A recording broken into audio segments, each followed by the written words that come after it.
एक समय था जब दिल्ली में प्रदूषण का स्तर हर वक्त बढ़ा रहता था।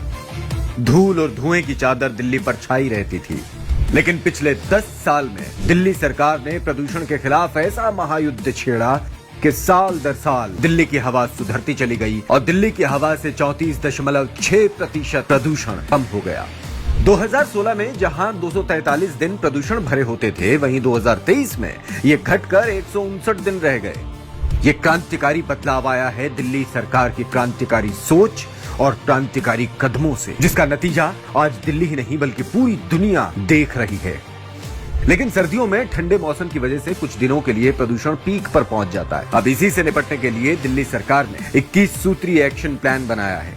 21 सूत्री 21 पॉइंट एक्शन प्लान बनाया है। उसमें जो पहला है, तो पहली बार दिल्ली के अंदर हॉट स्पॉट की ड्रोन द्वारा मॉनिटरिंग का निर्णय सरकार ने लिया है। दूसरा जो हमने विंटर एक्शन प्लान में जो निर्णय लिया है वो है इसको रोकने के लिए स्पेशल टास्क फोर्स का गठन। तीसरा जो विंटर एक्शन प्लान का हमारा पॉइंट है वो जो डस्ट पोल्यूशन है उसको नियंत्रित करने के लिए 7 अक्टूबर से एंटी डस्ट कैंपेन दिल्ली के अंदर शुरू किया जाएगा। 500 मीटर के ऊपर के निर्माण जो साइट्स हैं उनको पोर्टल में पंजीकृत करने का निर्देश दिया गया है। सभी जो साइट्स हैं और कंस्ट्रक्शन है उनमें जो भी एजेंसी है उनके जो कर्मचारी हैं उनको ट्रेनिंग देने के लिए मैंडेटरी किया गया है। इस पूरे सड़क के जो धूल होती है उसको नियंत्रित करने के लिए 85 रोड स्वीपिंग मशीन लगाई जा रही है। 500 मशीनें वाटर स्प्रिंकलिंग के लिए, पानी के छिड़काव के लिए जो है वो सड़कों पे लगाई जा रही है। इसके साथ साथ इस बार 200 मोबाइल एंटी स्मॉग गन सड़कों पे उतारी जाएगी। इस बार जो विशेष निर्णय लिया गया है, पिछली बार हम एक शिफ्ट में जो है ये पानी का छिड़काव करते थे, इसको 3 गुना बढ़ाया जा रहा है। एक बड़ा फैसला सरकार ने लिया है, जो भी एजेंसी, जो भी प्राइवेट कंस्ट्रक्शन एजेंसी जो भी बेहतर प्रदर्शन करेंगे उनके लिए इस साल से सरकार हरित रत्न अवार्ड की शुरुआत करने जा रही है। इसके साथ साथ सरकार और सरकारी एजेंसियों के साथ मिल करके काम करने के साथ जनता के साथ भी मिल करके हम अवेयरनेस कैंपेन को और तेज करेंगे। इसके साथ साथ जो वाहन के प्रदूषण है उसको नियंत्रित करने के लिए 360 टीमें ट्रांसपोर्ट डिपार्टमेंट ने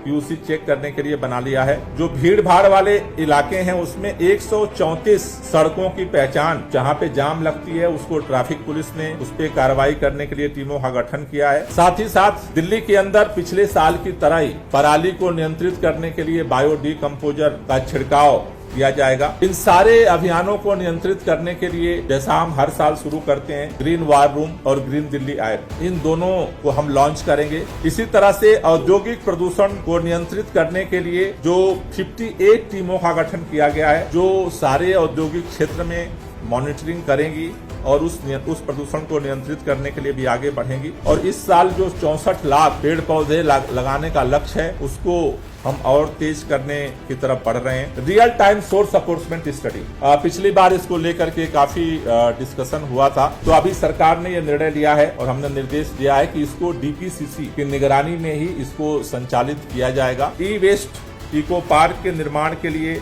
सरकार की तरफ से लगातार उसी गति को तेज किया जा रहा है, जिससे फ्यूचर में खास तौर से जो ई वेस्ट है उसके पोल्यूशन को हम नियंत्रित कर सकें। जो विंटर एक्शन प्लान का 14वां पॉइंट है वो है पटाखों पे प्रतिबंध। 15वां जो पॉइंट है दिल्ली के अंदर ग्रैप, जो CAQM द्वारा ग्रैप का निर्धारण किया गया है, हम हर बार भी सख्ती के साथ उसे लागू करते हैं और इस बार भी लागू करेंगे। 16वां जो पॉइंट है खुले में कूड़े जलाने के लिए, इसको नियंत्रित करने के लिए 588 टीमों का जो है वो गठन किया गया है जो इस कार्य को देखेंगी। 17वां पॉइंट है वर्क फ्रॉम होम को प्रोत्साहन। 18वां पॉइंट है स्वैच्छिक वाहन प्रतिबंध। 19वां पॉइंट है ऑड इवेंट की तैयारी। 20वां है कृत्रिम वर्षा, आर्टिफिशियल रेन का। 21वां जो पॉइंट है वो पॉइंट हमारा है कोऑर्डिनेशन का। और जैसा हम लगातार पहले से काम कर रहे हैं और जो इस बार की हमारी थीम है कि मिलकर चलें, प्रदूषण से लड़ें, इसे हम और सफलतापूर्वक लागू कर सकें। ये वो कदम हैं जिनके साथ आपकी दिल्ली सरकार पहले से ही सतर्क है और इस बार सर्दियों में पीक पर जाने वाले प्रदूषण को हराने के लिए पूरी तरह से तैयार है। अब पूरी दिल्ली सरकार के साथ मिलकर चलेगी, प्रदूषण से लड़ेगी।